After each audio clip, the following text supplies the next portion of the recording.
Finland, a young nation that had barely begun to savor its hard-won independence, soon found itself facing some of the darkest days in its history.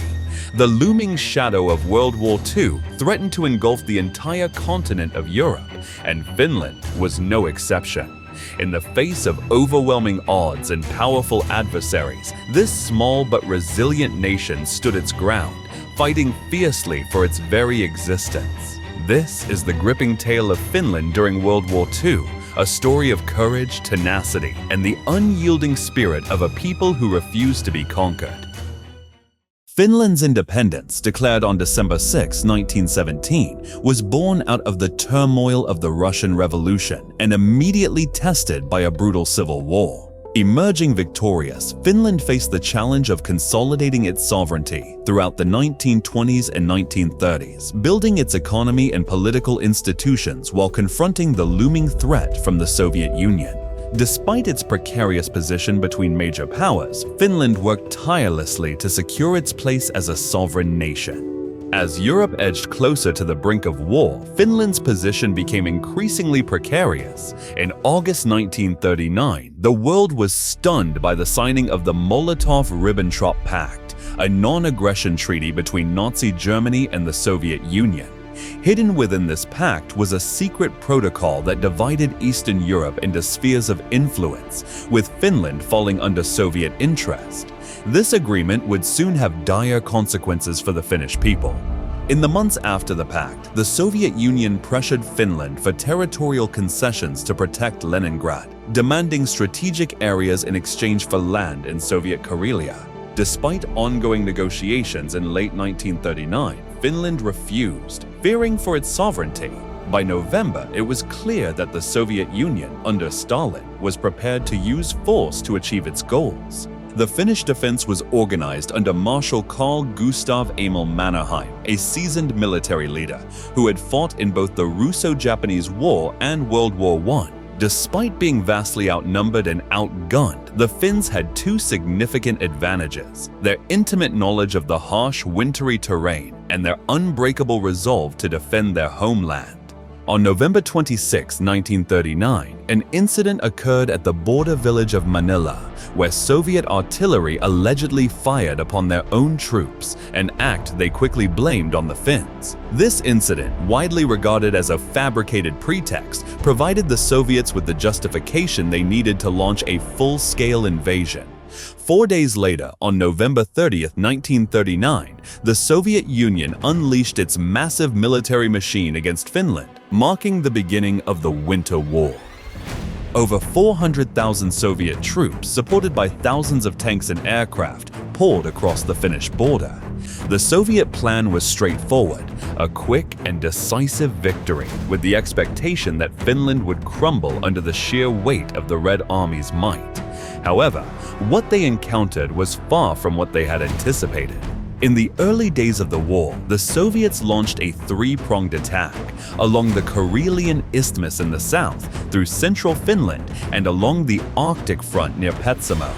The Karelian Isthmus, with its relatively flat terrain and direct route to Finland's second-largest city, Viipuri, became the primary focus of Soviet efforts. However, the Finnish defense strategy, which relied on mobile, highly motivated ski troops, proved highly effective in the forested and snow-covered landscapes. These troops used guerrilla tactics, launching surprise attacks and ambushes on the advancing Soviet columns. The Finnish soldiers, dressed in white camouflage, blended seamlessly into the snowy terrain, striking hard and disappearing before the Soviets could effectively respond. This method of warfare became famously known as the Malti tactic, where smaller Finnish units isolated and destroyed larger Soviet formations piece by piece. On December 12, 1939, they achieved their first major victory at the Battle of Taipal. Here, a Finnish counterattack successfully repelled Soviet troops, halting their advance in the region and boosting Finnish morale at a critical time. This victory proved that, despite being outnumbered, the Finnish army could hold its own against the might of the Red Army. One of the most iconic victories of the Winter War was the Battle of Suomussalmi.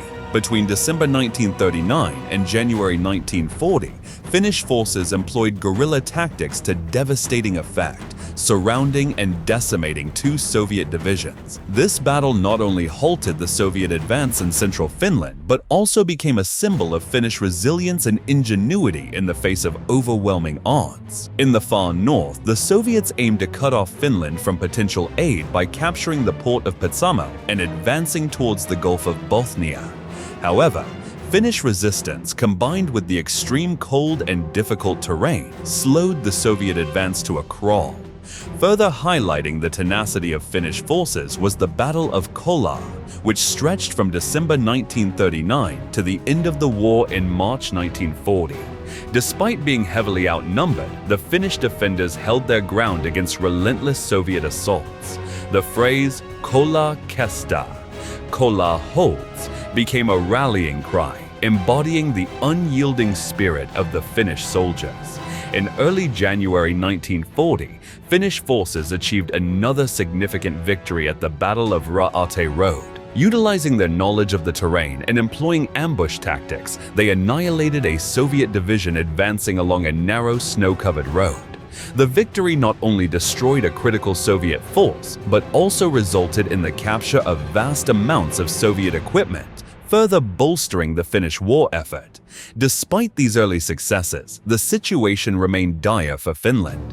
The Soviet Union's vast resources meant that they could afford to sustain heavy losses, and as the war dragged on, they adapted their tactics. The Finnish forces, though successful in the early stages, were increasingly stretched thin and faced a daunting challenge in holding back the relentless Soviet onslaught. Soviet commanders revised their approach. They started to deploy more artillery and air power to soften Finnish positions before launching infantry attacks, hoping to break through the Finnish defenses by sheer force. One of the key areas of focus for the Soviets was the Karelian Isthmus, where they believed they could achieve a breakthrough and advance towards Helsinki. Throughout December 1939 and into January 1940, the Soviets intensified their attacks on this front, bringing in more troops, tanks, and artillery. The Finns, however, had constructed a formidable defensive line, known as the Mannerheim Line, which stretched across the narrowest part of the isthmus. This line, though not as heavily fortified as other famous defensive lines in history, took full advantage of the natural terrain, with its forests, lakes, and swamps, to slow down and channel the Soviet advance. One of the most significant battles during this period was the Battle of Taipal, which took place on the eastern end of the Mannerheim Line. Here, the Soviet forces launched repeated assaults across the frozen Taipal River, hoping to breach the Finnish defenses. However, the Finns, well prepared and entrenched in their positions, repelled each attack, using artillery and machine gun fire to devastating effect. The battle raged for several weeks, with neither side able to gain a decisive advantage, but the Finns succeeded in holding the line. The extreme cold, which often dropped to 40 degrees Celsius, further hampered the Soviet efforts, as their troops suffered from frostbite, exhaustion, and shortages of food and supplies. The Finns, on the other hand, were better adapted to the harsh winter conditions and continued to use hit-and-run tactics to disrupt Soviet operations. The strain on Finnish forces was beginning to show. Their supplies of ammunition, food, and warm clothing were running dangerously low, and the constant pressure from the numerically superior Soviet forces was taking its toll. Finland desperately sought help from the international community, and while there was widespread sympathy for their cause, material assistance was limited. Volunteers from Sweden and other countries did arrive to support the Finnish effort, but it was clear that without a diplomatic solution or significant external intervention, Finland's ability to continue the fight was in jeopardy. The intensity of this assault finally began to crack the Mannerheim Line, particularly at the key defensive strongpoints of Summa and Lada. Despite the heroic efforts of the Finnish defenders, who fought bitterly for every inch of ground, the Soviet forces eventually managed to penetrate the Mannerheim Line. On February 19th, the Finns were forced to retreat from Summa, one of the strongest positions on the line. This breach signaled a turning point in the war, as Soviet forces were now able to advance more freely toward the interior of Finland. Realizing that continued resistance would lead to further destruction and further losses, the Finnish government began to seriously consider peace negotiations. The country was nearly out of resources, and the international aid it had received, though appreciated, was not enough to turn the tide of the war. Meanwhile, the Soviet Union, despite its heavy losses, had a seemingly inexhaustible supply of men and material, and their resolve to crush Finland was undiminished.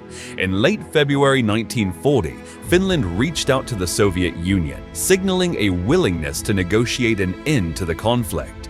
The negotiations were tense, with the Soviets demanding harsh terms, including significant territorial concessions. However, Finland's leaders, including Marshal Mannerheim and President Risto Ryti, recognized that their only alternative was total annihilation. On March 6, 1940, representatives from Finland and the Soviet Union met in Moscow to finalize the terms of peace. The resulting Treaty of Moscow, signed on March 12, 1940, brought an end to the Winter War. Under the terms of the treaty, Finland was forced to cede approximately 11% of its territory, including the Karelian Isthmus, the city of Viipuri, and parts of Salla and Petsamo. The loss of these territories was a bitter blow to Finland, particularly as over 400,000 Finns were forced to leave their homes and relocate to other parts of the country. Despite the heavy losses, both in territory and human life, Finland emerged from the Winter War with its independence intact, a remarkable achievement given the overwhelming odds it had faced. The Finnish army, though battered, had earned the respect of the world for its resistance against one of the largest military powers on Earth. The war had also exposed serious flaws in the Soviet military, leading to widespread purges and reforms within the Red Army in the years that followed. The conclusion of the Winter War was not the end, but merely an interlude, a fragile peace overshadowed by unresolved tensions. The searing loss of Karelia and the ever-looming Soviet menace weighed heavily on Finnish hearts and minds. As the world plunged deeper into chaos, global events began to shift, revealing a glimmer of opportunity amidst the turmoil. Sensing the tides turning, Finland steeled itself, poised to reclaim its lost territories and restore its honor. The stage was set for a bold retaliation as Finland allied with a formidable yet malevolent force to invade and defeat the mighty Soviet Union.